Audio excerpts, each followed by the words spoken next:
নমস্কার প্রিয় ভিউয়ার, আপনারা দেখছেন খবর তরঙ্গ। 14 মার্চ শুক্রবার হোলির সঙ্গে সঙ্গে জুম্মার নামাজ পড়েছে পবিত্র রমজানের। সেই হিসেবেই উত্তরপ্রদেশে 10টি মসজিদকে ত্রিপল এবং প্লাস্টিক দিয়ে ঢাকা হয়েছে, যাতে হোলির শোভাযাত্রার রাস্তায় এসব মসজিদের দেয়ালে হোলির রং না লাগে, অপবিত্র না হয়। এখানে সমালোচকরা অবশ্যই সমালোচনা করছেন যে মসজিদ ঢেকে দিয়ে ধর্মীয় রীতিনীতি পালনে বাধা নিষেধ করছে উত্তরপ্রদেশ সরকার। আবার যোগী সরকার বলছে যে মসজিদের পবিত্রতা রক্ষার জন্যই এভাবে প্লাস্টিক এবং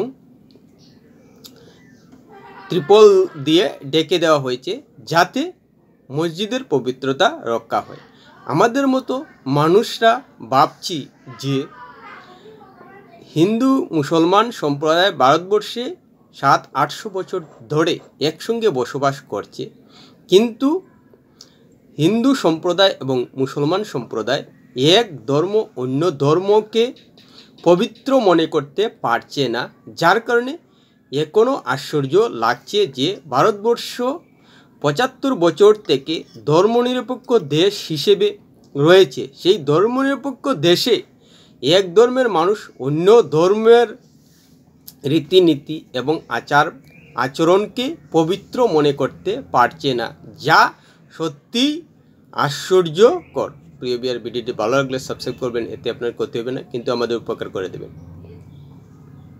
কথাটা কিন্তু অমূলক নয়।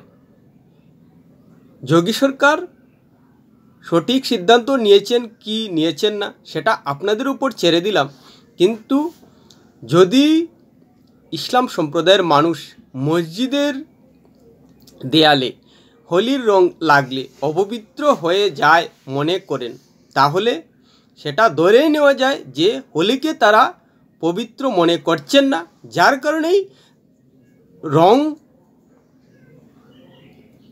মসজিদের দেয়ালে লাগলে অপবিত্র মনে করছেন তারা। অথচ হোলির একটা ঐতিহাসিক বিশ্বাস রয়েছে হিন্দুদের মনে।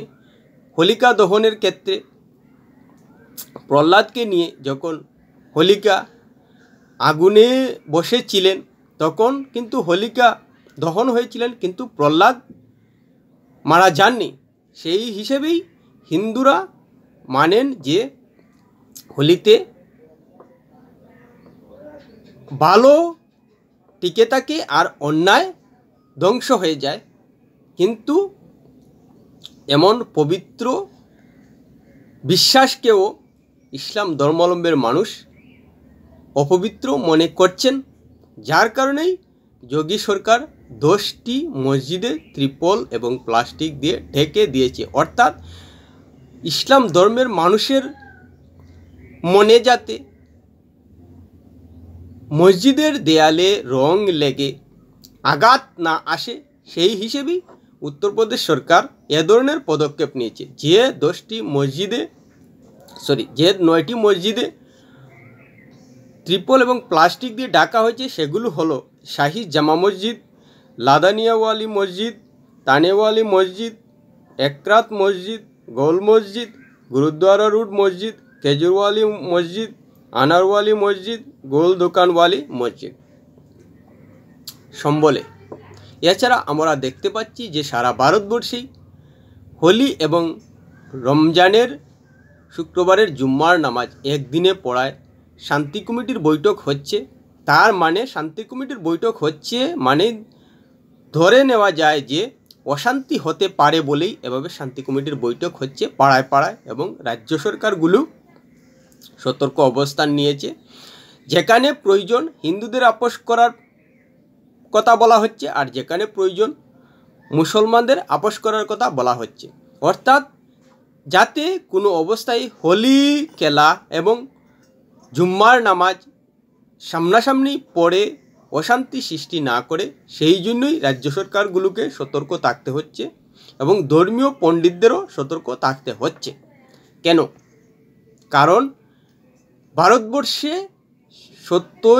75 বছর থেকে ধর্মনিরপেক্ষ পরিবেশ থাকলেও যে ভারতবর্ষের মানুষ এখনও এক ধর্ম অন্য ধর্মকে অপবিত্র মনে করা থেকে এখনও দূরে আসতে পারেননি, সেটাই প্রমাণ হচ্ছে। অর্থাৎ অন্য ধর্মটা অপবিত্র, এই ধরনের মানসিকতা থেকেই এভাবে অশান্তির বীজ সৃষ্টি হয়।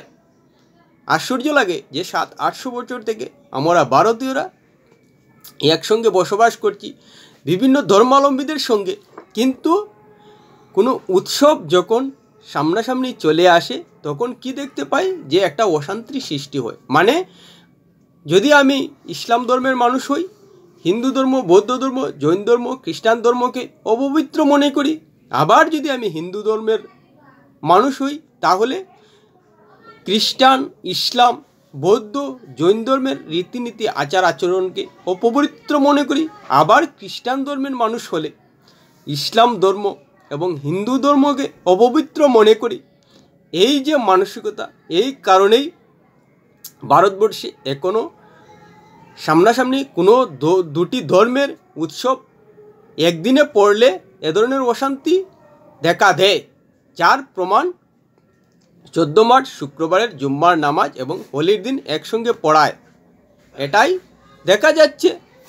অথচ আমরা মানুষ হিসেবে ভাবতেই পারতাম যে আমি যেহেতু হিন্দু ধর্ম পালন করি, ইসলাম ধর্ম যারা পালন করে তারাও কিন্তু পবিত্র মনে করে ইসলাম ধর্মটা পালন করে, আর হিন্দুরা যে হিন্দু ধর্ম পালন করে তারাও কিন্তু পবিত্র মনে করে। তাহলে আমার ধর্মটা পবিত্র হলে হিন্দু ধর্মটা কেন পবিত্র হবে না? সেই মানসিকতাটা তারা এখনও গ্রহণ করেননি। পৃথিবী এত আধুনিক হওয়া সত্ত্বেও সেই সঙ্গে তারা এটাও ভাবতে শেখেনি বলা যায় যে হিন্দুদের উপাসনাস্থল মন্দিরে যদি হোলির রং লাগলে অপবিত্র না হয়, তাহলে মসজিদের দেয়ালে হোলির রং লাগলে অপবিত্র হয় কি করে? একই রং সে পৃথিবী থেকেই সৃষ্টি করা, পৃথিবীর কোনো জিনিস দিয়েই রং তৈরি হচ্ছে, সেই রং মানুষের কাছে এসে ধর্মভেদে আলাদা হওয়ায় অপবিত্র কি করে হয়?